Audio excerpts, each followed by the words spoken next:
Extrait numéro 3 du livre Le jardin du prophète de Khalil Gibran. Comme il se promenait un matin dans le jardin, une femme arriva devant la porte. C'était Karima, celle qu'Mustapha avait aimée comme une sœur dans son enfance. Elle restait à l'extérieur sans rien demander, sans même frapper à la porte. Elle regardait simplement le jardin, avec envie et tristesse. Al-Mustapha vit cette envie sur ses paupières, et rapidement, il se dirigea vers le mur du jardin et lui ouvrit la porte. Elle entra, et lui souhaita la bienvenue. Elle dit : « Pourquoi nous as-tu quittés, nous laissant vivre loin de la lumière de ton visage ? Sache que pendant ces longues années, nous t'avons aimé et avons attendu impatiemment ton heureux retour.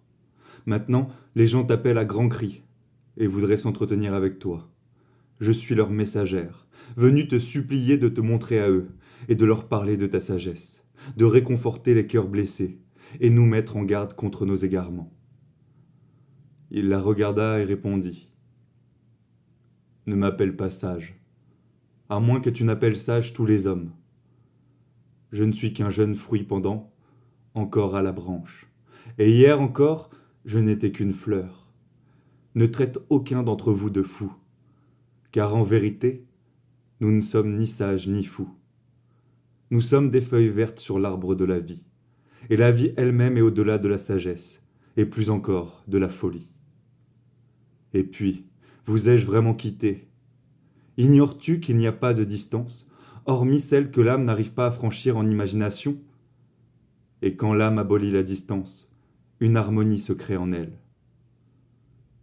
La distance entre vous et vos plus proches voisins, si vous ne les aimez pas, est plus grande que celle qui vous sépare de votre bien-aimé, qui demeure au-delà des 7 terres et des 7 mers. Dans le souvenir, la distance est abolie. C'est dans l'oubli seulement que se creuse un gouffre infranchissable pour votre voix et vos yeux.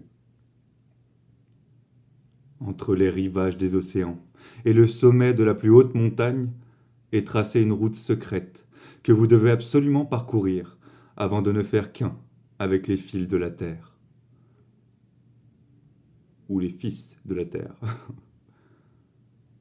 Entre votre connaissance et votre compréhension, il existe un sentier caché que vous avez à découvrir avant de ne faire qu'un avec l'homme et de réaliser ainsi l'unité en vous-même. Entre votre main droite qui donne et la main gauche qui reçoit, s'étend un long espace. Vous ne pouvez le supprimer qu'en les rendant toutes deux prêtes à donner et à recevoir. Et vous ne pouvez vraiment franchir cet espace qu'en étant persuadé que vous n'avez rien à donner ni rien à recevoir. En vérité, la distance la plus longue est celle qui s'étale entre la vision de votre sommeil et celle de votre réveil, entre ce qui n'est qu'action et ce qui est désir.